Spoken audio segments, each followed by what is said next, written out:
नमस्कार दोस्तों, जन्मदिनों की बात धर्मराज के साथ मेरे इस शो में आप सबका स्वागत है। आप देख रहे हैं यह पोस्टर परशुराम जन्मोत्सव हिंदू ऑफ जेएनयू जवाहरलाल नेहरू विश्वविद्यालय के कैंपस में टी पॉइंट पर लगा है। यह पोस्टर हिंदू ऑफ जेएनयू, नारे लिखे हुए हैं जय परशुराम जय परशुराम जय परशुराम लिखा है। परशुराम जन्मोत्सव में आप सभी सादर आमंत्रित।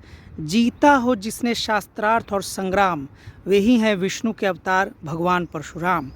10 मई 2024 को शाम 5:30 बजे, स्थान साबरमती ढाबा, मोबाइल नंबर लिखा हुआ है। आप देख सकते हैं कि यह कार्यक्रम 3 रोज़ पहले इसी साबरमती ढाबे पर आयोजित किया गया होगा, जैसा कि यहाँ पर पोस्टर लगा हुआ है। अभी तक जवाहरलाल नेहरू विश्वविद्यालय को एंटी हिंदू कहकर प्रचारित प्रसारित किया जाता रहा है।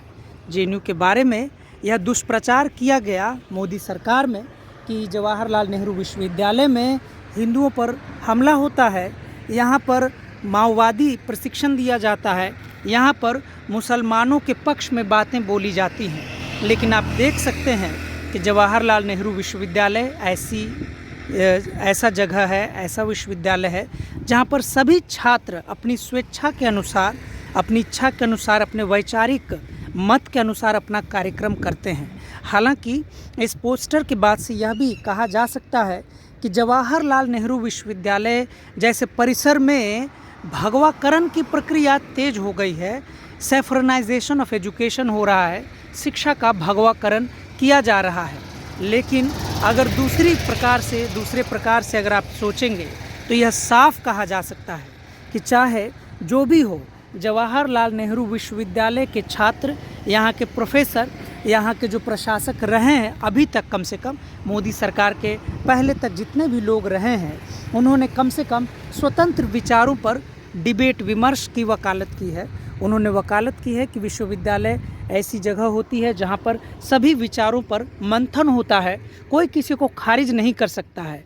लेकिन जिस प्रकार से जवाहरलाल नेहरू विश्वविद्यालय पर 2016 में हमले हुए, वैचारिक हमले हुए, अफजल गुरु के समर्थकों का कैंपस बताया गया, आतंकवादियों से जोड़कर देखा गया, और जिस प्रकार से द कश्मीर फाइल्स जैसे फिल्मों में जो जेएनयू के बहुत ही प्रभावशाली प्रोफेसर्स रहे हैं, निवेदिता मेनन जैसी प्रोफेसर रही हैं, उन प्रोफेसरों को आतंकवादियों से जोड़कर उनके पात्र को दिखाया गया, उन्हें बदनाम किया गया।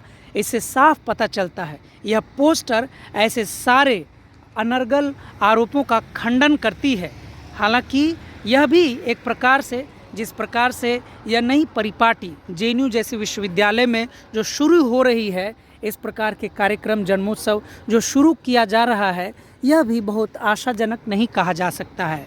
ऐसे कार्यक्रम भी उदासीनता का परिचायक है, क्योंकि भारत में जितने भी विश्वविद्यालय हैं, उन विश्वविद्यालयों में ले देकर यही कार्यक्रम, ऐसे ही कार्यक्रम होते हैं। जवाहरलाल नेहरू विश्वविद्यालय जैसे विश्वविद्यालयों में, भारत के श्रेष्ठ विश्वविद्यालयों में ऐसे कार्यक्रम होने चाहिए जो जनता के सवालों को शिक्षा के माध्यम से समझने का प्रयास करे, उन्हें समझने का हल करे। इस पोस्टर को आप देखिए और याद कीजिए कि कैसे लगातार जवाहरलाल नेहरू विश्वविद्यालय को एंटी हिंदू, हिंदू विरोधी कैंपस, हिंदू विरोधी विश्वविद्यालय के रूप में प्रचारित प्रसारित किया गया, कैसे पूरे देश में जेएनयू के खिलाफ एक माहौल बनाया गया, और सच्चाई जबकि क्या है। आप इसको देखिए, सुनिए और समझिए कि सत्ता का अपना चरित्र होता है और जनता की अपनी ज़रूरत होती है।